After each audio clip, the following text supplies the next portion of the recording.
പരസ്പരം സാന്ത്വനമേകാൻ, ജീവിതത്തിന് അർത്ഥം നൽകാൻ.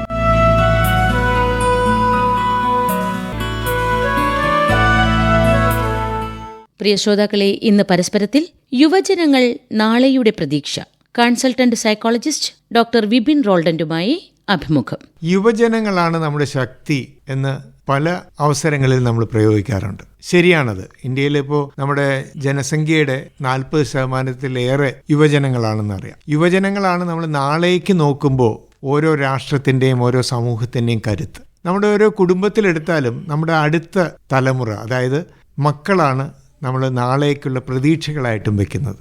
ആ പ്രതീക്ഷകൾ വെച്ച് പുലർത്തുമ്പോൾ അവർ നന്നായിരുന്നാൽ നമ്മുടെ ഭാവി ശോഭനമായിരിക്കും എന്നുള്ളത് നമുക്ക് നിസ്സംശയം പറയാവുന്നൊരു കാര്യമാണ്. പക്ഷെ ഇന്ന് നാം ചുറ്റും നോക്കുമ്പോൾ അവിടെ എവിടെയായിട്ട് പല വിധത്തിലുള്ള പോരായ്മകളും വീഴ്ചകളും ഒക്കെ ഈ യുവജനങ്ങളിൽ കാണുന്നുണ്ട്. ഇപ്പം നമ്മൾ അടുത്തിടെയൊക്കെ നമ്മൾ ചർച്ച ചെയ്യുന്ന ഒരു കാര്യം മയക്കുമരുന്നിൻ്റെയും ഒക്കെ ഉപയോഗവും അതിൽ ഇടപെടുന്ന യുവജനങ്ങളും, കൂടുതലും പിടിക്കപ്പെടുന്നവരും ഒക്കെ അതിൻ്റെ വ്യാപാരികളും ഒക്കെ ആയിട്ട് പിടിക്കപ്പെടുന്നവരൊക്കെ യുവജനങ്ങളാണ്. അപ്പോൾ എന്തുകൊണ്ട് ഇവർ വഴിതെറ്റി പോകുന്നു? പലപ്പോഴും പലരും പഠിത്തമൊക്കെ പാതി വഴിയിൽ ഉപേക്ഷിച്ചിട്ടൊക്കെയാണ് ഇങ്ങനെയുള്ള ഈ കുരുക്കുകളിലൊക്കെ പെടുന്നത്. പണ്ടൊക്കെ നമ്മൾ പറയുമായിരുന്നു, ഒരാളിപ്പോൾ വഴി തെറ്റുന്നെങ്കിൽ ഒന്നുകിൽ കുടുംബത്തിലെ എന്തെങ്കിലും പ്രശ്നങ്ങളായിരിക്കാം, അവരുടെ മുൻ തലമുറയിലുള്ള അതായത് അച്ഛനോ അമ്മയോ അവരൊക്കെ തമ്മിലുള്ള സ്വരച്ചേർച്ച ഇല്ലായ്മയും അല്ലെങ്കിൽ മറ്റെന്തെങ്കിലും പ്രശ്നങ്ങൾ, അവർക്ക് തന്നെ രക്ഷിതാക്കളുമായിട്ടുള്ള പ്രശ്നങ്ങൾ, ഇങ്ങനെയൊക്കെ ഉള്ളതായിരിക്കും. പക്ഷെ ഇന്ന് നാം കാണുന്നത് സാമൂഹ്യ മാധ്യമങ്ങൾ ഇന്ന് വളരെയേറെ വലിയൊരു പങ്ക് വഹിക്കുന്നു എന്നുള്ളതാണ്.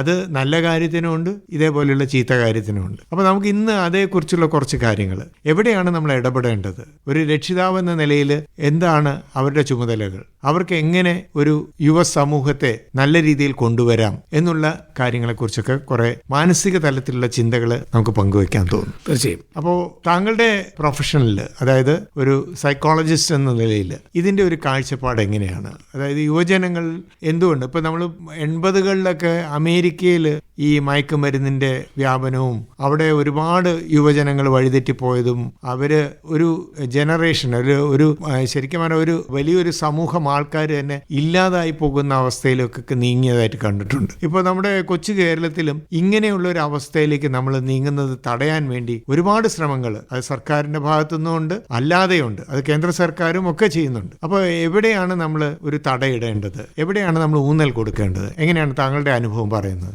രാജ് സാർ പറഞ്ഞു തുടങ്ങിയ പോയിന്റ് ഇമ്പോർട്ടൻ്റ് ആയ ഒരു സെന്റൻസ് ഞാനിങ്ങനെ, അതാണ് ആദ്യം എനിക്ക് പറയാൻ തോന്നുന്നു. യുവജനങ്ങൾ രാജ്യത്തിന്റെ കരുത്താണ്, ഭാവിയുടെ പ്രതീക്ഷകളാണ്. നമുക്ക് പ്രായമേറി ആൾക്കാർ വരുമ്പോൾ യുവാക്കളിലാണ് പ്രതീക്ഷകളല്ല. ഒരു രാജ്യത്തിന്റെ ശക്തിയും യുവാക്കളിലാണ്. ഒരു രാജ്യത്തെ തകർക്കണമെങ്കിലും നമുക്ക് യുവാക്കളെ വഴിതെറ്റിച്ചാൽ മതിയാവും. ഇപ്പോൾ വന്നിരിക്കുന്ന ഒരു കോണ്ടെക്സ്റ്റിലേക്ക് വരുമ്പോൾ അമേരിക്കയിലെ കാര്യങ്ങൾ പറഞ്ഞു. ഒരു തലമുറ നഷ്ടപ്പെട്ടു പോയതിന് ശേഷം പിന്നീട് വന്ന ആളുകൾ തങ്ങൾക്ക് നഷ്ടപ്പെട്ടവരിൽ നിന്നും പാഠങ്ങൾ പഠിച്ച് അവരുടെ ജീവിതത്തെ കുറച്ചുകൂടി ഒന്ന് കരുത്താർജിക്കുകയോ അല്ലെങ്കിൽ അവർ മുമ്പോട്ട് വ്യത്യസ്തമായ രീതികളിലേക്ക് പോവുകയോ ചെയ്തിട്ടുണ്ടെന്നുള്ള ഉറപ്പാണ്. അല്ലെങ്കിൽ ആ രാജ്യം എന്നേ നശിച്ചു പോയേനെ. ഇപ്പോഴും മയക്കുമരുന്ന് അല്ലെങ്കിൽ മറ്റു കാര്യങ്ങൾ ഉപയോഗിക്കുന്നവർ അമേരിക്കയിലുണ്ട്. പക്ഷെ കൊച്ചു കേരളത്തിലേക്ക് വരുമ്പോൾ പലരും പാശ്ചാത്യ രാജ്യങ്ങളിൽ ഉപേക്ഷിച്ച് കളഞ്ഞ ചില കാര്യങ്ങളൊക്കെ ഇവിടുത്തെ നമ്മുടെ യുവാക്കൾ ഇപ്പോഴാണ് അറിയുന്നത്. ഇങ്ങനെയൊക്കെ എന്തോ ഉണ്ടെന്നുള്ളത് അറിഞ്ഞിട്ട് അവരതിനെ അനുകരിക്കാനായിട്ട് തുടങ്ങുമ്പോൾ പലരും ഉപേക്ഷിച്ച് കളഞ്ഞ സംഭവത്തെയാണ് ഇവിടെ പതുക്കെ അനുകരിച്ച് തുടങ്ങുന്നത്. ഇന്ത്യ വലിയ മാർക്കറ്റാണെന്ന് വർഷങ്ങളായിട്ട് പറയുന്നുണ്ടായിരുന്നു. അതിപ്പോഴും അത് തന്നെയാണ്. വലിയ മാർക്കറ്റ് ആകുമ്പോൾ നല്ലതും ചീത്തയും മാർക്കറ്റിൽ പോകും. പിന്നെ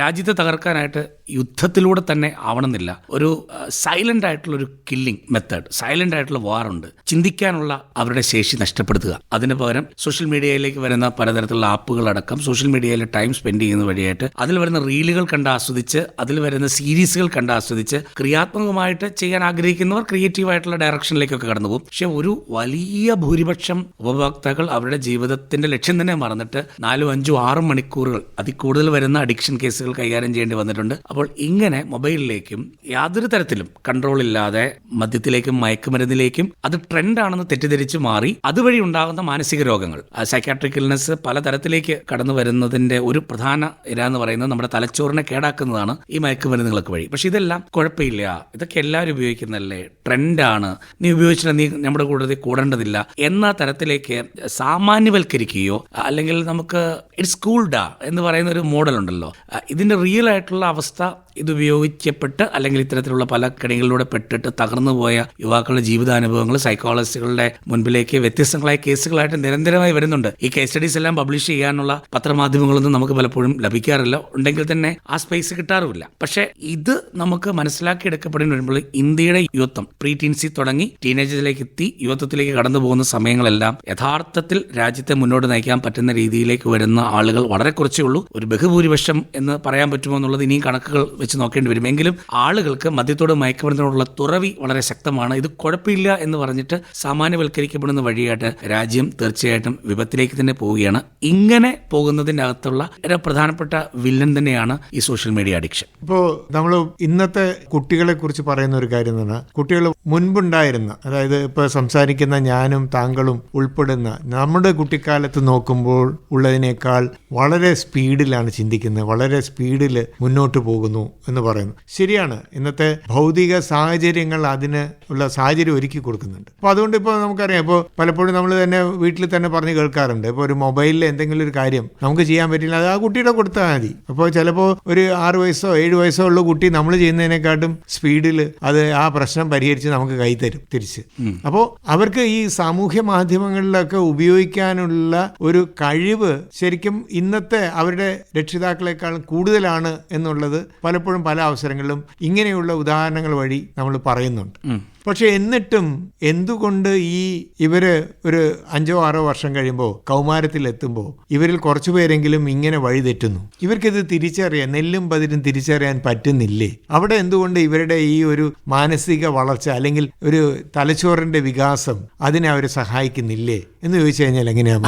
ഇത് വളരെ ഇൻട്രസ്റ്റിംഗ് ആയിട്ടുള്ള ഒബ്സർവേഷൻ ആണ്. എനിക്ക് തോന്നുന്നു ചിലപ്പോൾ ഈ രീതിയിൽ കാര്യങ്ങൾ സംസാരിച്ചിട്ടുണ്ടോ എന്ന് എനിക്കറിയില്ലെങ്കിലും എനിക്ക് പലപ്പോഴും തോന്നുന്നൊരു വികാരം ഞാനിതിൽ പറയാം. പുതിയ തലമുറ വളരെ സ്മാർട്ടാണ്, അവർ ഫാസ്റ്റായിട്ട് ചിന്തിക്കുന്നു.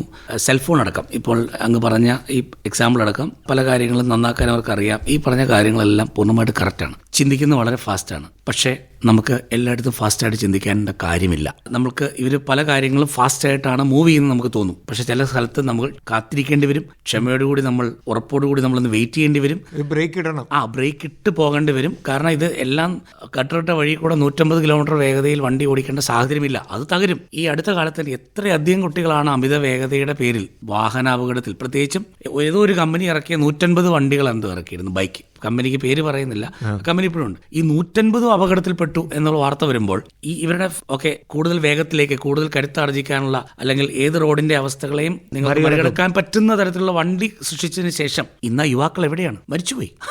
അപ്പോൾ അതുകൊണ്ട് പുതുതലമുറ മിടുക്കരാണെന്ന് പറയുമ്പോഴും സുബോധം നഷ്ടപ്പെട്ട ഒരു തലമുറയുടെ തലങ്ങളിലേക്ക് ഇവർ വഴിതെറ്റി പോകാനുള്ള സാധ്യത കൂടുതലാണ്. കാരണം ഫാസ്റ്റാണ് തിങ്കിങ് പ്രോസസ്സ്. ചിലത് ആഴത്തി മനസ്സിലാക്കിയിട്ട് പോകണം. ആരൊക്കെയോ എന്തൊക്കെയോ ഉപയോഗിക്കുന്നു, സോഷ്യൽ മീഡിയ നല്ലതാണെന്ന് പറയുന്നു, അല്ലെങ്കിൽ ഇപ്പോൾ ഇൻഫ്ലുവൻസേഴ്സിന്റെ അവസ്ഥ പോലെയാണ്.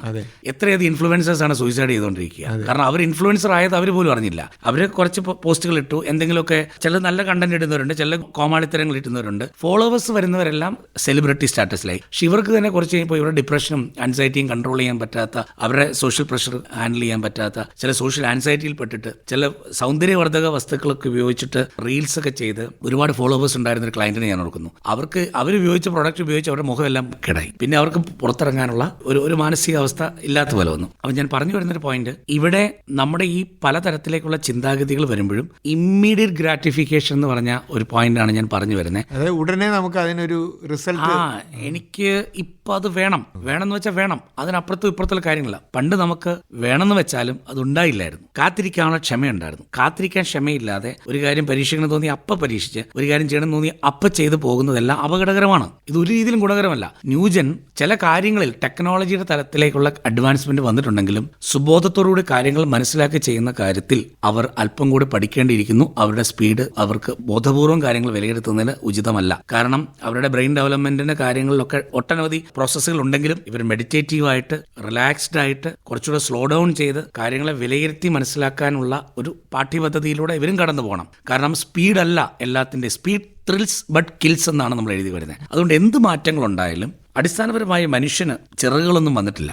മനുഷ്യന് അങ്ങനെ തന്നെയാണ്. ഏത് ന്യൂജനോ ഏത് ജെൻസി എന്ന് പറഞ്ഞാലും അവന് നമുക്ക് സങ്കടങ്ങളുണ്ട്, വൈകാരികമായ കാര്യങ്ങളുണ്ട്, ബന്ധങ്ങളുണ്ട്, മാതാപിതാക്കളുണ്ട്, സഹോദരങ്ങളുണ്ട്, ലോകത്തിൽ ഉത്തരവാദിത്തമുണ്ട്, ജനിക്കും മരിക്കും. അപ്പൊ ഇതിനിടയ്ക്ക് കാലഘട്ടം മാറുമ്പോൾ ടെക്നോളജിയിൽ മാത്രമാണ് മാറ്റം വരിക. പണ്ട് രഥമായിരുന്നെങ്കിൽ ഇന്ന് കാറുണ്ട്, നമുക്ക് പണ്ട് വിമാനമില്ലായിരുന്നെങ്കിൽ ഇന്ന് വിമാനമുണ്ട്. ഈ വ്യത്യാസം മാത്രമേ ഉള്ളൂ. പക്ഷേ വിവേകം എന്ന് പറയുന്നത് കാലഘട്ടത്തിനനുസൃതമായ രീതിയിലേക്ക് വിനിയോഗിക്കാൻ തക്കവണ്ണം ഒരു പരിശീലനം ഇവർക്ക് കൊടുക്കാനാണ് തയ്യാറാണ്. പക്ഷേ അവിടെ ഒരു പ്രശ്നം, ഞങ്ങൾക്കെല്ലാം അറിയാം എന്നൊരു ആറ്റിറ്റ്യൂഡ് കുട്ടികൾ പുലർത്തുന്നുണ്ടെങ്കിൽ, ടീനേജേഴ്സും അല്ലെങ്കിൽ യൂത്തും അല്ലെങ്കിൽ പലപ്പോഴും പുലർത്തുന്നുണ്ടെങ്കിൽ, ഈ ഞങ്ങൾക്കെല്ലാം അറിയാമെന്ന് പറയുന്ന, നമുക്ക് തന്നെ അറിയാം, എനിക്കെല്ലാം അറിയാമെന്ന് പറയുന്ന അവിടമാണ് അറിവില്ലായ്മയുടെ തുടക്കം. അപ്പോൾ തീർച്ചയായിട്ടും എനിക്കെല്ലാം അറിയില്ല എന്നുള്ളതാണ് എൻ്റെ ഏറ്റവും വലിയ അറിവ്. അപ്പോൾ പല കുട്ടികൾക്കും പേരൻസിൻ്റെ ഉപദേശങ്ങളോ അല്ലെങ്കിൽ ടീച്ചേഴ്സിൻ്റെ കമൻസോ ഒരു കേൾക്കില്ല. ടീച്ചേഴ്സ് പോലും കുട്ടികളെ പേടിച്ചാണ് സ്കൂളിൽ കടന്നു പോകേണ്ട ഒരു സാഹചര്യം വരുന്നത്. അതിൽ ചില ഇടപെടലുകൾ ഇപ്പം കോടതി വീണ്ടും വന്നിട്ട് കുട്ടിയെ അടിക്കാം അല്ലെങ്കിൽ ശിക്ഷിക്കാം, ശിക്ഷണം നൽകണമെന്ന് പറഞ്ഞ് ആരോ കൊണ്ടുവന്ന ഏതോ ഐഡിയനെയൊക്കെ വീണ്ടും മാറ്റിയിട്ടുണ്ട്. കാരണം കേരളത്തിൽ അത് മനസ്സിലാക്കപ്പെടാത്ത രീതിയിലേക്ക് പോയപ്പോൾ അധ്യാപകർക്ക് പേടിക്കാണ്ട് പഠിപ്പിക്കാൻ പറ്റാത്ത സാഹചര്യങ്ങൾ വന്നു. ചുറ്റും നടക്കുന്ന ഈവിൾസ്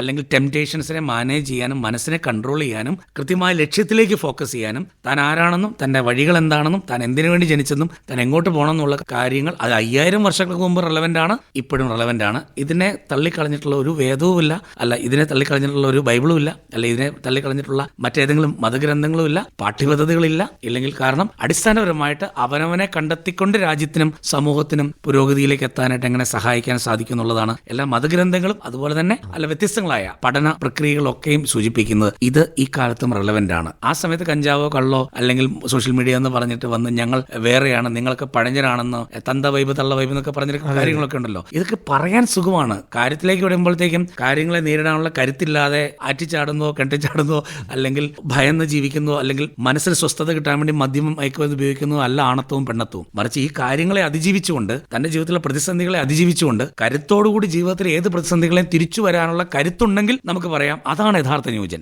ആ ന്യൂജനൊക്കെ തന്നെയാണ് ഇപ്പോഴത്തെ നരച്ച തലമുടിക്കാരും അല്ലെങ്കിൽ മാതാപിതാക്കളുമായിട്ടിരിക്കുന്നത്. അതുകൊണ്ട് കാലം മാറുന്നതേ ഉള്ളൂ, കോലം കെടുവാണ്, കോലം മെച്ചമാവുകയല്ല എന്നാണ് എൻ്റെ ഒരു ഒബ്സർവേഷൻ. ഇനി നമ്മൾ ഇതിന്റെ വേറൊരു വശം എടുക്കുകയാണെങ്കിൽ, ഇപ്പോൾ കുറേ പേര് നമുക്കറിയാം അവര് അപ്രതീക്ഷിതമായിട്ട് നമ്മുടെ ഈ ലോകത്ത് യുവജനങ്ങൾ തന്നെ വലിയ നേട്ടങ്ങൾ ഉണ്ടാക്കുന്നുണ്ട്. ഈ നേട്ടങ്ങൾക്ക് പിന്നിലൊക്കെ വളരെയേറെ പ്രയത്നങ്ങളുണ്ട് എന്നുള്ളതാണ് നമ്മൾ മനസ്സിലാക്കേണ്ടത്. പലപ്പോഴും ഈ പ്രയത്നങ്ങൾക്ക് അവര് തയ്യാറല്ലാത്തവരാണോ ഇങ്ങനെ വഴിതെറ്റുന്നത്, അല്ലെങ്കിൽ അങ്ങനെ ഒരു ചിന്ത പലപ്പോഴും വരുന്നുണ്ട്. അതായത് അവർക്ക് ഞാൻ ഇത്രയും മെനക്കെടണോ എന്നുള്ളത്. പക്ഷേ ഇത് പിന്നീട് നമ്മളൊന്ന് വിലയിരുത്തുമ്പോൾ എനിക്ക് തോന്നുന്നു ഒരു 4-5 വർഷമൊക്കെ കഴിയുമ്പോൾ ഇവര് സമാന അല്ലെങ്കിൽ സമകാലീനരായിട്ടുള്ള ആൾക്കാരും ഇവർ തമ്മിൽ ഒരു താരതമ്യം അവർക്ക് തന്നെ തോന്നുമ്പോഴായിരിക്കും ഇതിന്റെ വീഴ്ച അവർക്ക് ബോധ്യപ്പെടുക എന്ന് തോന്നുന്നു. അതെങ്ങനെയാണ് വിലയിരുത്തുക? ഇതിനകത്ത് വരാനുള്ള സാധ്യത, നമ്മൾ പഠിക്കുന്ന കാലത്ത് എളുപ്പവഴിയിൽ ക്രിയ ചെയ്യാം എന്നൊക്കെ പറഞ്ഞിട്ടുള്ള ചില പുസ്തകങ്ങളൊക്കെ ഉണ്ടായിരുന്നു എനിക്ക് തോന്നുന്നു. മനക്കണക്ക് നമുക്ക് പഠിച്ചൊരു കാലമുണ്ട്. ഒരു ആളോടൊരു സന്ദേശം എത്തിക്കണമെങ്കിൽ നമ്മളൊക്കെ പഠിക്കുന്ന കാലത്ത് കത്തെഴുതണമായിരുന്നു. ഇപ്പോൾ കത്താരും എഴുതുന്നില്ല, വാട്സാപ്പിൽ ഒറ്റ മെസ്സേജ്, ഒരു ടെക്സ്റ്റ് അയച്ചാൽ മതി. എന്ന് വെച്ച് കഴിഞ്ഞാൽ ഏറ്റവും എളുപ്പമായ രീതിയിലേക്ക് മെനക്കെടാതെ ശരീരം അനങ്ങാതെ കാര്യങ്ങൾ ചെയ്യുന്ന ഒരു ട്രെൻഡ് ടെക്നോളജിയിലും വന്നു. നാച്ചുറലി അത് ഉപയോഗിക്കുന്ന മനുഷ്യരിലും വരുമ്പോൾ വലിയ സ്വപ്നങ്ങൾ നേടണം, പക്ഷെ എങ്ങനെ മെനക്കെടാതെ നേടാം, എങ്ങനെ ശരീരം അനങ്ങാതെ നേടാം. പരീക്ഷയിൽ ഫുള്ള് A1ഉം A+ ഒക്കെ വേണം, പക്ഷെ നമുക്ക് പഠിക്കാതെ എങ്ങനെ പറ്റും? അപ്പോൾ ആരോ പറഞ്ഞു കോപ്പി അടിച്ചാൽ മതി. അപ്പോൾ അങ്ങനെയാണ് ചില ആൾക്കാരൊക്കെ ഡിബാർ ചെയ്യപ്പെട്ടതോ അല്ലെങ്കിൽ അവര് പരീക്ഷ തന്നെ നഷ്ടപ്പെട്ടു പോയതോ. കാരണം ആൾക്കാരെ മിസ്ലീഡ് ചെയ്തതാണ്. കഠിനമായി അധ്വാനിക്കാതെ കൃത്യമായ ഫോക്കസിൽ വരാതെ ഒരു സ്വപ്നവും നടക്കില്ല എന്നുള്ള കാര്യം ആർക്കാണ് അറിയില്ലാത്തത്? പക്ഷേ ഇവർക്കറിയില്ല. പ്രധാനപ്പെട്ട ആൾക്കാരെന്ന് വെച്ചാൽ ഓക്കെ, അവർ നമുക്ക് ഇൻസ്റ്റാഗ്രാമിൽ പടം കണ്ടു അല്ലെങ്കിൽ ഇന്റർവ്യൂ കണ്ടു, പിന്നിട്ട വഴികളെ കുറിച്ച് കുറെ പറയുമ്പോഴത്തേക്കും അത് പേരൻസ് അല്ലെങ്കിൽ ഇവരൊക്കെ എന്തിനടുത്ത് കഷ്ടപ്പെടും, ഇതിലും സിമ്പിളായിട്ട് കാര്യങ്ങൾ ചെയ്യാൻ മേലെ എന്ന് ചിന്തിച്ച് പല ടെക്നോളജികളും കണ്ടെത്തുന്നതിനൊക്കെ തെറ്റില്ല. പക്ഷെ അങ്ങനെ അവരുടെ മനസ്സിൽ ഐഡിയ വന്നാലും ഇനി ഒരു ആപ്പ് ഡെവലപ്പ് ചെയ്യണമെങ്കിൽ പോലും അതിന് പിന്നിൽ എന്തുമാത്രം പണിയുണ്ട്, ഇനി അത് പോപ്പുലറൈസ് ചെയ്യണമെങ്കിൽ എന്തുമാത്രം കാര്യങ്ങളുണ്ട്, ഇതൊരു ജനങ്ങളിലേക്ക് എത്തിച്ച് കാര്യങ്ങളിലേക്ക് എത്തണമെങ്കിൽ എന്തുമാത്രം ഫണ്ട് ഇൻവെസ്റ്റ്മെന്റ് ഉണ്ട്. ഇത് എത്ര പേര് സ്റ്റാർട്ടപ്പ് എന്ന് പറയുമ്പോൾ സിംപിളി എനിക്ക് ചുമ്മാ അങ്ങ് തുടങ്ങാമെന്ന് വിചാരിച്ചു, തുടങ്ങിയത് അതേപടി പൊട്ടിപ്പോയി. പക്ഷെ സ്റ്റാർട്ടപ്പിൽ വരുമ്പോൾ 8 മണിക്കൂർ ജോലി ചെയ്ത് മടുത്തവനാണ് എനിക്ക് രാവിലെ കറക്റ്റ് സമയത്ത് 9 മണിക്ക് കയറി വൈകിട്ട് 6 മണിക്ക് അല്ലെ 9-7 മണി വരെ നിൽക്കേണ്ട, പിന്നെ രാത്രി വരെ നിൽക്കേണ്ട പണിക്ക് മടിയാണെന്ന് പറഞ്ഞ് സ്റ്റാർട്ടപ്പ് തുടങ്ങിയ ആൾക്കാണ് മനസ്സിലായത് ഇത് 24 മണിക്കൂറും ചെയ്യേണ്ട പണിയാണല്ലേ. അങ്ങനെ ഒരുപാട് പേര് ബിസിനസ് എന്താണെന്നറിയാതെ വന്ന് ബിസിനസ്സിൽ പോയി തലവെച്ച് തകർന്നവരുണ്ട്. പക്ഷേ ബിസിനസ്സിൽ ഓപ്ഷൻ എന്ന് പറഞ്ഞാൽ 24 hours ഫോക്കസ് വേണ്ട കാര്യം തന്നെയാണ്. എന്റെ സ്വന്തം സ്ഥാപനമാകുമ്പോൾ കൂടുതൽ വേണ്ടി വരും. ഉറക്കം എനിക്ക് പണ്ട് 1 മണിക്കൂർ എന്റെ ഉറക്കം മാനേജർ കളഞ്ഞു എന്ന് പറഞ്ഞിട്ടാണ് ഉറക്കം നഷ്ടപ്പെടുന്ന പണിയിലേക്ക് വരിക. ബിസിനസ്സിൽ വരുമ്പോൾ എന്റെ സ്വന്തം സ്ഥാപനമാകുമ്പോൾ ശമ്പളം ഞാൻ ഉണ്ടാക്കണം, ശമ്പളം കൊടുക്കണം, മറ്റേടത്ത് എന്റെ ശമ്പളം മാത്രം നോക്കിയാൽ മതിയായിരുന്നു. ഞാൻ ജോലിയെ മഹത്വപ്പെടുത്തിയോ ബിസിനസിനെ മഹത്വപ്പെടുത്തിയോ അല്ല, പക്ഷെ കാര്യങ്ങൾ അറിയാതെ സ്റ്റാർട്ടപ്പ് സൂപ്പർ 2 കാർ എടുക്കാന്ന് പറഞ്ഞ ആദ്യത്തെ കാലത്ത് ഫണ്ട് കിട്ടിയിട്ട് അത് ഇൻവെസ്റ്റ് ഇൻവെസ്റ്റ് ചെയ്യപ്പെട്ട ഫണ്ട് വേസ്റ്റ് ആക്കിയ ഒരുപാട് തലമുറയൊക്കെ ഉണ്ട്. ഇവിടെയൊക്കെ ചിന്തിച്ചിരുന്ന ഒരു തലം ഇതൊക്കെ ഈസിയാന്നുള്ളതാണ്. ലോകത്തിൽ ഒന്നും ഈസി ഇല്ല. ഭക്ഷണം കഴിക്കണമെങ്കിൽ പോലും ചവച്ചരച്ച് ഇറക്കണം. അപ്പോൾ നമ്മുടെ തലമുറ മനസ്സിലാക്കേണ്ടത് ടെക്നോളജി വഴി കുറെ ഗുണങ്ങൾ ഉണ്ടായിട്ടുണ്ട്. ഇതിനെ മേക്ക് യൂസ് ചെയ്യാം, ഉപയോഗിക്കാം. ഇപ്പോൾ ടെക്നോളജി മാറിയപ്പോഴേക്കും ഫിലിം മാറിയിട്ട് നമുക്ക് വലിയ ക്യാമറയിൽ സിനിമ ഷൂട്ട് ചെയ്യാൻ തുടങ്ങിയപ്പോഴത്തേക്കും ചെലവ് കുറയുകയാണോ കൂടുകയാണോ ചെയ്തത്? ചെലവ് കുറയുന്നില്ല, കൂടുന്നേ ഉള്ളൂ. അപ്പം നമ്മൾ 1 ലക്ഷം രൂപ ശമ്പളം ഉണ്ടായിരുന്ന ആള് അത് 1 കോടിയാക്കുന്നു, പിന്നീട് 10 കോടിയാക്കുന്നു. സൗത്ത് ഇന്ത്യയിലെ താരങ്ങളെ കണ്ടിട്ട് മലയാളത്തിലെ താരങ്ങളെല്ലാം ഫണ്ട് കൂട്ടുന്നു. പ്രൊഡ്യൂസേഴ്സ് ഇപ്പോൾ സങ്കടപ്പെടുന്നു, ഞങ്ങൾക്ക് നഷ്ടമാണെന്ന് പറയുന്നു. അപ്പോൾ പണ്ട് നമുക്ക് ഫിലിം കത്തിക്കുന്നതിന്റെ അസ്വസ്ഥത പറഞ്ഞെങ്കിൽ ഇത് ടെക്നോളജി മാറിയപ്പോൾ അത് ആ ഉപകരണങ്ങൾ വാങ്ങണമെങ്കിൽ കോസ്റ്റ് ആകുന്നു. ഇതൊക്കെ ഉണ്ടാക്കുന്ന അല്ലെങ്കിൽ അതിന്റെ സയന്റിഫിക് വേർഷനിലേക്ക് വർക്ക് ചെയ്യുമ്പോഴൊക്കെയും അത് മെനക്കെടാതെ പറ്റില്ല, ചെലവില്ലാതെ പറ്റില്ല. അതുകൊണ്ട് എളുപ്പ വഴിയിൽ ക്രിയേറ്റ് ചെയ്യാൻ പറ്റില്ല, എളുപ്പ വഴിയിൽ തടി കുറയ്ക്കാൻ പറ്റില്ല, എളുപ്പ വഴിയിൽ പരീക്ഷ പാസ്സാകാൻ പറ്റില്ല, എളുപ്പ വഴിയിൽ ഒന്നും ചെയ്യാൻ പറ്റില്ല. നമ്മുടെ ചെയ്യുന്ന ചില വഴികളിൽ ചില എളുപ്പ മാർഗങ്ങൾ ഉപയോഗിക്കാൻ പറ്റും. പക്ഷേ ഫോക്കസ് വേണം, കൃത്യമായ ക്ലാരിറ്റി വേണം, എന്താ വേണ്ടതെന്ന്, എവിടെ എത്തണമെന്നും. അതിനുവേണ്ടി ആത്മാർപ്പണത്തോടുകൂടി ഞാൻ സമർപ്പിച്ച് പണിയെടുക്കുന്നവന് മാത്രമാണ് കിരീടമുള്ളൂ. ബാക്കിയുള്ളവന് കാഴ്ചക്കാരനായിരിക്കും ജീവിതത്തിന്റെ എല്ലാ കാലത്തും. ചിലപ്പോൾ കാഴ്ചക്കാരനാകാനുള്ള ക്ഷണിക്കപ്പെട്ട വേദിയിൽ പോലും സദസ്സിലേക്ക് പോലും ഉൾപ്പെടാൻ പറ്റാതെ മൊബൈൽ കുത്തിയിട്ട് കലിങ്കിലോ ഇപ്പൊ കലിങ്കുമില്ല എവിടെയെങ്കിലും വഴിയിൽ നിന്ന് പോകുന്ന അവസ്ഥയിലേക്ക് പോകും. ലക്ഷ്യം കറക്റ്റ് അല്ലെങ്കിൽ അതിന് ന്യൂജൻ ഒന്നുമില്ല. ഈ തിയറി എല്ലാ കാലത്തും സെയിം ആണെന്നാണ് എൻ്റെ ഒരു പക്ഷം. ഇനി നമ്മൾ എവിടെയാണ് ഇവര് വഴി തെറ്റുന്നത് എന്നതിനെ കുറിച്ച് ആലോചിക്കുമ്പോൾ ഇപ്പൊ നമുക്കറിയാം, നേരത്തെ സ്പീഡിനെ കുറിച്ച് നമ്മൾ പറഞ്ഞു. നമ്മള് വേഗം കൂടുതലാണ്, പക്ഷെ വേഗം നിയന്ത്രിക്കേണ്ട അടുത്ത് നിയന്ത്രിക്കണം, അല്ലെങ്കിൽ നിയന്ത്രിക്കപ്പെടണം എന്നുള്ളതാണ് താങ്കൾ പറഞ്ഞത്. അതില്ലെങ്കിൽ നമുക്ക് ആ തിരിച്ചറിവ് ഉണ്ടാവില്ല എന്ന് പറഞ്ഞു. പക്ഷെ പലപ്പോഴും അറിയാതെ പെട്ടുപോകുന്നതും അറിഞ്ഞു പെടുന്നതുമായിട്ടുള്ള സാഹചര്യങ്ങളും ഉണ്ട് ഇവരുടെ ഇടയിൽ. അതായത് ഇതൊന്ന് ഞാനൊന്ന് ശ്രമിച്ചു നോക്കിയാൽ എന്താ കുഴപ്പം എന്ന് ചിന്തിക്കുന്നവരുണ്ട്. അപ്പോ ഇത് എങ്ങനെ അവരെ തിരിച്ചറിയിച്ച് കൊടുക്കും? ഇത് വളരെ പ്രസക്തമായ ചോദ്യമാണ്. കാരണം എന്താ വെച്ചാൽ എവിടെയാണ് തെറ്റിപ്പോകുന്നതെന്ന് ഇവർ പോലും അറിയുന്നില്ല എന്നുള്ളതാണ് പ്രധാനപ്പെട്ട കാര്യം. 2-3 കാര്യങ്ങൾ പറഞ്ഞാലായിരിക്കും നമുക്ക് അതിലേക്ക് എത്താൻ പറ്റും. ഒന്ന്, നാച്ചുറലി പിയർ പ്രഷർ എന്ന് പറഞ്ഞൊരു സംഭവമാണ്. ഈ പിയർ പ്രഷർ എന്ന് പറയുന്നത് കൂട്ടുകാരുടെ സമ്മർദ്ദം എന്ന് പറയുന്നത്. ഇതിനകത്തൊരു രസകരമായൊരു ഒബ്സർവേഷൻ അല്ലെങ്കിൽ കാഴ്ചപ്പാടുണ്ട്. കൂട്ടുകാരുടെ സമ്മർദ്ദം, നീ വലിക്കട, കുടിക്കട, അങ്ങനെ ചെയ്യട എന്ന് നിർബന്ധപൂർവ്വം പറയുന്നതാണ് കൂട്ടുകാരുടെ സമ്മർദ്ദം അല്ലെ പിയർ പ്രഷർ എന്നാണ് ഒരു വലിയ വിഭാഗം വിചാരിച്ചിരിക്കുന്നത്. അതല്ല, അവർ നിങ്ങളുടെ കൂട്ടുകാരൻ പോലും ആവണമെന്നില്ല. ക്ലാസ്സിലുള്ള ചില ആളുകളായിരിക്കും, കൂടെ നടക്കുന്ന ചില വ്യക്തികളായിരിക്കും. അവർ രഹസ്യമായിട്ട് ചെയ്യുന്നതോ പരസ്യമായിട്ട് ചെയ്യുന്നതോ ആയ ചില കാര്യങ്ങൾ അവിടെ ചെയ്യുമ്പോൾ എന്തുകൊണ്ട് എനിക്കും ആയിക്കൂടാന്നൊരു ചിന്ത ഉള്ളിൽ വന്നിട്ട് അവരുടെ സാന്നിധ്യത്തിലോ അസാന്നിധ്യത്തിലോ ഇത്തരം കാര്യങ്ങൾ ട്രൈ ചെയ്യാനുള്ള, ശ്രമിച്ചു നോക്കാനുള്ള ഒരു പ്രലോഭനം ഉണ്ടാകുന്നതും പിയർ പ്രഷറാണ്. പലപ്പോഴും നമ്മൾ മറ്റേയാൾ നിർബന്ധിച്ച് ആ കൂട്ടുകാരൻ നടത്തിക്കൊണ്ട് ചീത്തയായി എന്നുള്ളതാണല്ലോ പറയുക. പാസീവ് സ്മോക്കിംഗ് എന്ന് പറയുന്ന ഒരു പ്രക്രിയയായിട്ട് മാച്ചാണിത്. എന്ന് വെച്ചാൽ പുകവലിക്കുന്ന ആളുടെ അടുത്ത് നിൽക്കുന്ന ആള് അയാളുടെ പുക വലിച്ചു പോകുന്നു, അല്ലെങ്കിൽ ആ പുകയുടെ നിക്കോട്ടിൻ അംശങ്ങൾ തന്റെ ശരീരത്തിലേക്ക് സ്വീകരിച്ചു പോകുന്നതിനാണ് പാസീവ് സ്മോക്കിംഗ് എന്ന് പറയുക. സ്മോക്ക് ചെയ്യുന്ന ആളെക്കാൾ ഉപദ്രവം ഈ പാസീവ് സ്മോക്കിങ്ങിന്റെ ഉള്ള ആളാണ്. അപ്പോൾ ഇദ്ദേഹം വെറുതെ നിൽക്കുന്നേ ഉള്ളൂ. അതുകൊണ്ടാണ് പുകവലിക്കുന്നവരുടെ അടുത്ത് നിന്ന് നിങ്ങൾ വലിക്കുന്നില്ലെങ്കിലും സംസാരിക്കരുത്, നിങ്ങൾക്കായിരിക്കും കൂടുതൽ ദോഷം എന്നൊക്കെ പറയുക. അതേപോലെ സോഷ്യൽ മീഡിയയിലേക്ക് പോകുമ്പോൾ ലോകത്തിന്റെ പല ഭാഗത്ത് പലതും കാണുമ്പോൾ അനുകരണ ഭ്രമം മനുഷ്യന്റെ അടിസ്ഥാന തത്വമാണ്. മിമിക്രി മോണോആക്റ്റും ഇവിടെ ഏറ്റവും അധികം ആഘോഷിച്ചിരുന്ന സ്ഥലമാണ്, സ്കിറ്റും മൈമും ഒക്കെ. അപ്പോൾ ഈ അനുകരണ ഭ്രമത്തിന്റെ ഭാഗമായിട്ട് ഒന്ന് ഇമിറ്റേറ്റിംഗ് ടെൻഡൻസി സോഷ്യൽ സൈക്കോളജിയുടെ ഭാഗമായിട്ട് പഠന വിഷയമാണ്. അറിയാതെ നമ്മൾ ഇമിറ്റേറ്റ് ചെയ്തു പോകുന്നു, നമ്പർ 1. 2, ഒരു എക്സ്പെരിമെന്റേഷൻ വരുന്നുണ്ട്. എന്തുകൊണ്ട് ഇതൊന്ന് പരീക്ഷിച്ച് നോക്കിവിടാ. അപ്പോൾ അവർ പറയണം, എനിക്ക് എല്ലാവരും പറയുന്നൊന്നും കേട്ട് ചെയ്യാനുള്ള മനസ്സില്ല, ഞാൻ പരീക്ഷിച്ചിട്ട് എനിക്ക് കുഴപ്പമുണ്ടോ നോക്കിയിട്ട് ഉണ്ടെങ്കിൽ ഞാൻ നിർത്തും. പക്ഷേ നിർത്താൻ ബാക്കി ഉണ്ടാവില്ല എന്നുള്ളതാണ് പലപ്പോഴും മനസ്സ് ഒറ്റ ഉപയോഗം കൊണ്ട് തന്നെ അഡിക്റ്റഡ് ആയി പോകുന്ന തരത്തിലുള്ള ഡ്രഗ്സ് ഒക്കെ ഉണ്ട്. അപ്പോൾ ഇതുപോലെ പരീക്ഷണത്തിന്റെ തലങ്ങളിലേക്ക് വരുന്ന സംഭവം. പിന്നെ പലപ്പോഴും നമ്മൾ സംഭവിക്കുന്ന വന്ന് ആളുകളുടെ സെൽഫ് എസ്റ്റീം അല്ലെങ്കിൽ അവനവനെ കുറിച്ചുള്ള മതിപ്പ് ബോധ്യം കുറഞ്ഞൊരവസ്ഥയിൽ നശിക്കട്ടെ, ജീവിതം തീരട്ടെ എന്ന് പറഞ്ഞ് ഒരു നെഗറ്റീവ് ട്രാക്കിലേക്ക് പോകുന്ന യൂത്തും ഇത്തരത്തിലുള്ള ട്രാക്കിലേക്ക് പലപ്പോഴും വരുന്നുണ്ട്. 4ാമത്തെ തലത്തിൽ എനിക്ക് തോന്നുന്നത് ഇതൊരു മാഫിയാണ്. അത് ഒരു പ്രത്യേക രീതിയിലേക്ക് ഒരു ട്രെൻഡ് പോലെ അങ്ങ് സെറ്റ് ചെയ്തിട്ട് എല്ലാവരും കുളിക്കുമ്പോൾ ഇന്ന സോപ്പ് ഉപയോഗിക്കണമെന്നോ അല്ലെങ്കിൽ ഇന്ന പേസ്റ്റ് ഉപയോഗിക്കണമെന്നോ ഒരു കാലത്ത് നമുക്ക് തോന്നിയിരുന്ന പോലെ ഇതില്ലെങ്കിൽ നിങ്ങൾ ഔട്ട്ഡേറ്റഡ് ആണ്, നിങ്ങൾ ഒരിക്കലും ന്യൂജൻ അല്ല, അപ്പം നിങ്ങൾ വെറും പഴങ്കഞ്ഞി അല്ലെങ്കിൽ മോശമാണെന്ന്. പഴങ്കഞ്ഞി സൂപ്പറാണെന്ന് നമുക്കറിയാം, പക്ഷേ ഔട്ട്ഡേറ്റഡ് എന്ന് പറഞ്ഞു കഴിയുമ്പോഴത്തേക്കും ഇല്ല, ലൈം ലൈറ്റിൽ നമുക്ക് നിൽക്കണം. ലൈം ലൈറ്റ് എന്ന് പറഞ്ഞാൽ എന്താ, അവിടെ ഉള്ളവരെല്ലാം ഡ്രഗ്സ് ഉപയോഗിക്കുന്നതാണ് ഇവർ വരുത്തി തീർക്കുന്നത്. പക്ഷെ പ്രിയപ്പെട്ട ശ്രോതാക്കൾ കേൾക്കുന്നുണ്ടെങ്കിലും പ്രത്യേക അറിവിലേക്ക് വാർത്തകൾ വരുന്നുണ്ടെങ്കിലും മൈനോറിറ്റി തന്നെയാണ് ഇപ്പോഴും മോശമായിട്ടുള്ള കാര്യങ്ങളിലേക്ക് പോകുന്ന. മെജോറിറ്റി ഒരു ചെറിയ അംശം മാത്രമേ, സമൂഹത്തിന്റെ അംശം മാത്രമേ വഴിതെറ്റി പോകുന്നുള്ളൂ. വലിയ വിഭാഗങ്ങൾ ഇപ്പോഴും എത്രയോ നല്ല വിദ്യാർത്ഥികൾ, എത്രയോ നല്ല വിദ്യാർത്ഥിനികൾ, യുവാക്കൾ, അമ്മയോടും അച്ഛനോടും കമ്മിറ്റ്മെന്റ് അല്ലെങ്കിൽ ആത്മാർത്ഥത പുലർത്തുന്ന ആളുകൾ, ജീവിതത്തിൽ ദിശാബോധമുള്ളവർ, പരീക്ഷ എഴുതി പാസ്സാകുന്നവർ, കുടുംബത്തെ നോക്കുന്നവർ, ഇവർക്കെല്ലാം പ്രത്യേകമായിട്ട് നമ്മൾ അഭിനന്ദനം കൊടുക്കണം. പക്ഷേ വേറൊരു വിഭാഗക്കാര് ഇതിലേക്ക് കൂടുതൽ ആകർഷിക്കപ്പെട്ടു പോകുന്നു എന്നുള്ളത് കൊണ്ടാണ് ഇതെല്ലാ സ്കൂളുകളിലും കോളേജുകളിലൊക്കെ ഇത്തരത്തിലുള്ള ലഹരിയുടെയും സാമൂഹ്യ മാധ്യമങ്ങളിലുള്ള സമ്പർക്കത്തിന്റെ പ്രശ്നങ്ങളൊക്കെ വരിക. അപ്പോൾ വഴിതെറ്റി പോകുന്ന സാഹചര്യങ്ങളെല്ലാം കൂട്ടുകാരെന്നുള്ള പ്രചോദനമാകാം, അവർ ചുറ്റുപാടും കണ്ട കാര്യങ്ങളെ അനുകരിക്കാനുള്ളതാകാം, എനിക്കും വേറൊരു ജീവിതശൈലി വേണമെന്നുള്ളതാകാം, പിന്നെ ചെറുപ്രായത്തിൽ എല്ലാത്തിനെയും ചോദ്യം ചെയ്യാനും പരീക്ഷിക്കാനുള്ള മനസ്സാകാം. പക്ഷേ വിവേകം നഷ്ടപ്പെട്ടു പോകുന്ന ഏതൊരു പ്രവൃത്തിയും വികാരത്തിന്റെ പുറത്ത് ചെയ്തു പോകാൻ പറ്റുന്ന ഒരു ട്രെൻഡ് ഇപ്പോൾ ഉണ്ട്, അല്ലെങ്കിൽ ഒരു ടെൻഡൻസി ഉണ്ട്. കാരണം കുറച്ചുകൂടെ കാത്തിരിക്കാനുള്ള ക്ഷമ ഇല്ലാത്ത തരത്തിലാണ് സാമൂഹ്യ മാധ്യമങ്ങളും ചുറ്റുമുള്ള ടെക്നോളജിയും. സ്വിച്ച് ഇട്ടാൽ നമുക്ക് പണ്ട് ലൈറ്റ് കത്തില്ലായിരുന്നു, അല്ലെങ്കിൽ നമുക്ക് ഗ്യാസിന്റെ അടുപ്പില്ലായിരുന്ന ഒരു കാലം. അപ്പോൾ ഒന്നും ഈസി അല്ലായിരുന്നു, ഫാസ്റ്റ് അല്ലായിരുന്നു. ഇപ്പോൾ ടെക്നോളജി വന്ന് പലതും ഫാസ്റ്റ് ആയി കഴിഞ്ഞപ്പോൾ നമുക്ക് ഈ നെഗറ്റീവിലേക്ക് പോകുന്നതും ഫാസ്റ്റ് ആയിക്കൊണ്ടിരിക്കുന്നു. അതുകൊണ്ട് ഇതിനെക്കുറിച്ചൊരു കൃത്യമായ ഒരു അവയർനെസ് സ്കൂൾ തലത്തിലും കോളേജ് തലത്തിലും കുടുംബങ്ങളുടെ തലത്തിലും, എന്തുകൊണ്ടാണ് നമ്മുടെ ചിന്താഗതി ഇങ്ങനെയാവുന്നത്, എന്തുകൊണ്ടാണ് നമ്മൾ തെറ്റിലേക്ക് പെട്ടെന്ന് വേഗത്തിലായി പോകുന്നത്, എന്തുകൊണ്ടാണ് നമുക്ക് തിരുത്താൻ പറ്റാതെ പോകുന്നത്, നമ്മൾ എങ്ങനെയാണ് തിരുത്തേണ്ടത്, നമ്മുടെ ജീവിതത്തിൽ എങ്ങനെയാണ് കണ്ടെത്തേണ്ടത്. നിങ്ങളുടെ ജീവിതം ഒന്നേ ഉള്ളൂ, അത് നഷ്ടപ്പെട്ടു പോയാൽ തീർന്നു. കൂട്ടുകാരോ മറ്റു ആൾക്കാരെ പഴി പറഞ്ഞിട്ട് കാര്യമില്ല, നിങ്ങളെല്ലാവരും ചതിച്ചു എന്ന് പറഞ്ഞിട്ട് കാര്യമില്ല. നിങ്ങളുടെ ജീവിതത്തിൽ നിങ്ങൾ തീരുമാനമെടുക്കണം, വലിയ സ്വപ്നങ്ങളിലേക്ക് നിങ്ങൾ കുതിക്കണം. അപ്പോൾ നിങ്ങളുടെ ജീവിതം ഒരു ജീവചരിത്രത്തിലേക്ക് വരുന്നൊരു കാലം വരുമ്പോൾ മഹത്തരമായ ജീവിതമായി മാറുമെന്നുള്ള സാക്ഷ്യങ്ങളല്ല ഇപ്പോൾ വരുന്നത്.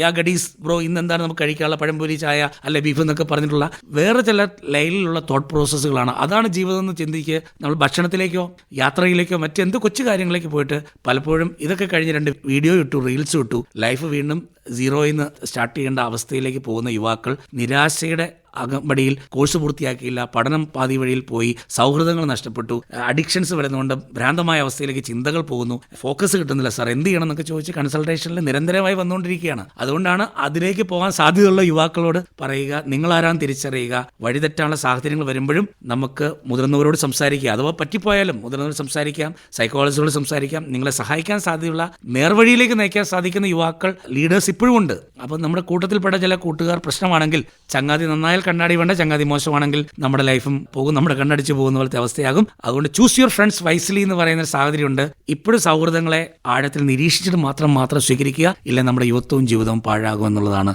ഒരു വലിയ ആപത്തായിട്ട് വരാൻ പോകുക. ഒരു കാര്യം കൂടെ പറഞ്ഞിട്ട് നമുക്കിത് അവസാനിപ്പിക്കാം. ഇപ്പോൾ താങ്കൾ തന്നെ സൂചിപ്പിച്ചു, ഇതിലിപ്പോൾ മുതിർന്നവര്, അതേപോലെ തന്നെ അതായത് രക്ഷിതാക്കളാകാം, അധ്യാപകരാകാം, അല്ലെങ്കിൽ മറ്റ് സാമൂഹ്യ രംഗത്തുള്ള ആൾക്കാരാകാം, ആരും ആയിക്കോട്ടെ, ഇവർക്ക് ഇതിലൊരു പങ്കുണ്ട് എന്നുള്ളതാണ് നമ്മൾ മനസ്സിലാക്കേണ്ടത്. പണ്ടൊക്കെ നമ്മൾ പറയുന്നത് ഒരു കുട്ടി വഴിതെറ്റി പോയി കഴിഞ്ഞാൽ അത് വളർത്തു ദോഷം എന്ന് പറയും. ഇന്ന് നാം കാണുന്ന ഒരു കാര്യം എന്ന് പറഞ്ഞാൽ, വളർത്തുന്നത് എന്ന് പറയുന്നതിൽ ഒരുപാട് പരിമിതികളും അല്ലെങ്കിൽ പരിധികളും ഒക്കെ നമ്മൾ സൃഷ്ടിക്കുന്നുണ്ട്. ചിലർ വളരെ കർശനമായ നടപടികളിലൂടെ, അതാണ് പരിധി എന്ന് ഞാൻ ഉദ്ദേശിച്ചത്. പരിമിതികൾ എന്ന് പറഞ്ഞാൽ ചിലർക്ക് പറ്റുന്നില്ല. അതായത് 2 പേരും ജോലിക്കാര്, 2 പേരും ചിലപ്പോൾ ദൂരസ്ഥലത്തായിരിക്കും ജോലി ചെയ്യുന്നത്, മക്കള് ഒരാളുടെ കൂടെ ആയിരിക്കും, പിന്നെ ബാക്കി ഭൗതിക സാഹചര്യങ്ങളും എല്ലാം വ്യത്യസ്തമായിരിക്കും. അപ്പോൾ അവർക്ക് ജോലി ഇല്ലാതെ അവർക്ക് മുന്നോട്ട് പോകാൻ പറ്റില്ല ആ കുടുംബത്തിന്. അപ്പോൾ അങ്ങനെയൊക്കെ വരുമ്പോൾ പല സ്വാധീനങ്ങളിലും ഈ കുട്ടികൾ പെട്ടുപോകാം. അത് നല്ലതാകാം, ചീത്തയാകാം. അപ്പോൾ അങ്ങനെയൊക്കെ വരുമ്പോഴാണ് നമ്മൾ ഈ ചീത്ത കൂട്ടുകെട്ടിലോ അല്ലെങ്കിൽ അങ്ങനെയുള്ള സാഹചര്യങ്ങൾ വരുമ്പോഴാണ് കുട്ടികൾ വഴിതെറ്റി പോകുന്നതും ഒക്കെ. അപ്പോൾ അത് ആൺകുട്ടികളായാലും പെൺകുട്ടിയായാലും അങ്ങനെയുള്ള സാഹചര്യങ്ങൾ ഉണ്ടാകുന്നുണ്ട്. അപ്പോൾ അവിടെയൊക്കെ ഈ രക്ഷിതാക്കൾ എന്ന് പറയുന്നവർക്കും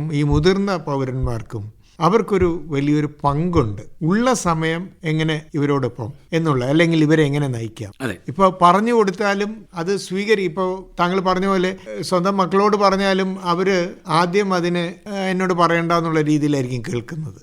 ഇത് ഞാൻ കുറെ കേട്ടിട്ടുള്ളതാണ് എന്നുള്ള ചിന്താഗതിയിലൊക്കെ ആയിരിക്കും. അപ്പൊ എങ്കിലും ഇവരുടെ ഒരു പങ്ക് എന്താണ്? ഇതില് മാതാപിതാക്കൾ ആകെപ്പാടെ അവശരായി നിൽക്കുന്ന ഒരു കാലമാണ്. ജോലി പോകുമോ എന്നുള്ള അവസ്ഥകൾ, ചിലടത്ത് സാമ്പത്തിക പ്രശ്നങ്ങൾ അതിശക്തം, ആരോഗ്യ പ്രശ്നങ്ങൾ വേറെ. സത്യം പറഞ്ഞാൽ ഇവർ സെറ്റിൽഡ് അല്ല. ഇപ്പോഴത്തെ ന്യൂജൻ പേരൻസ് പലരും സെറ്റിൽഡ് അല്ല. ഇവർ കുറച്ചു മുമ്പ് യുവാക്കളായിരുന്നു.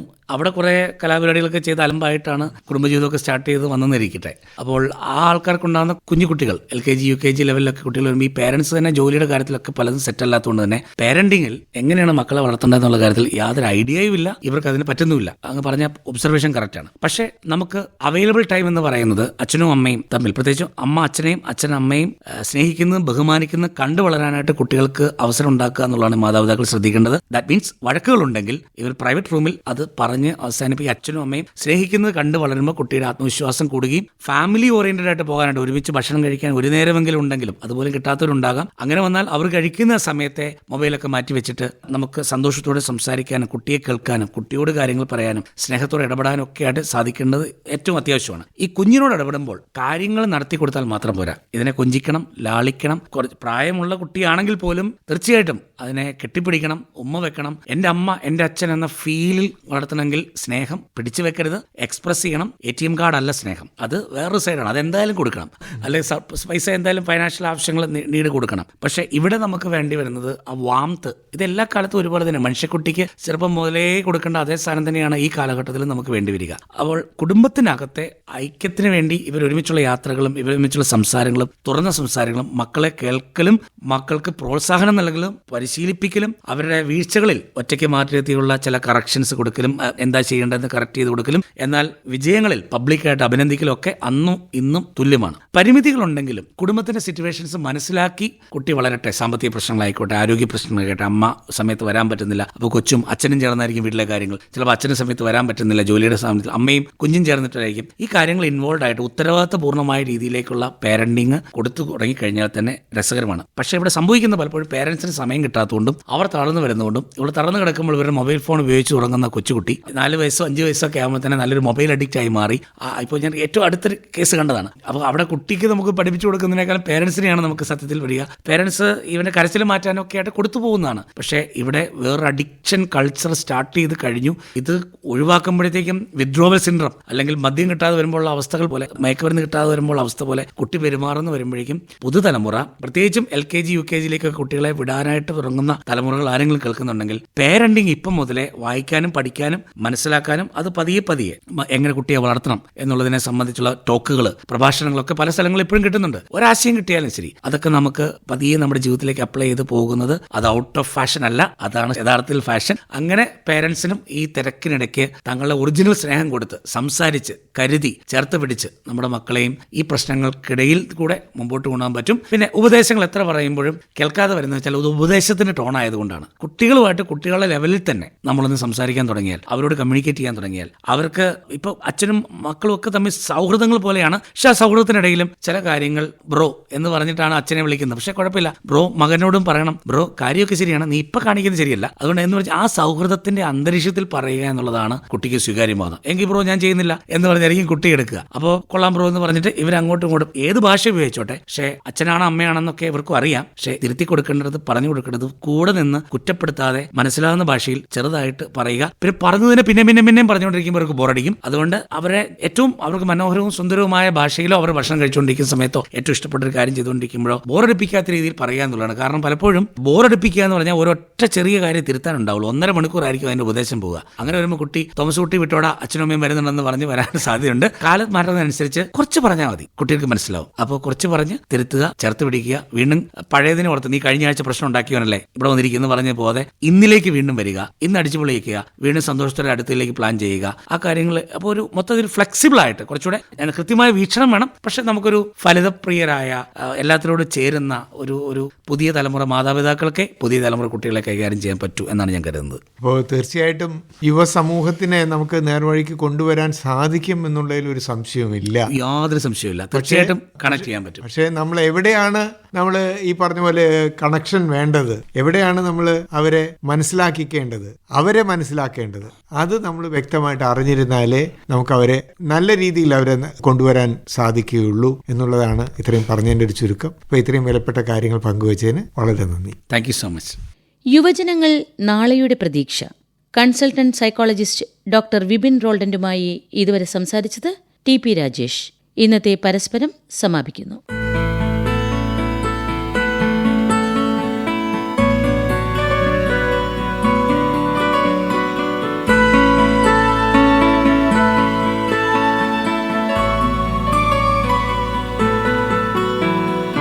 പരസ്പരം സാന്ത്വനമേകാൻ, ജീവിതത്തിന് അർത്ഥം നൽകാൻ.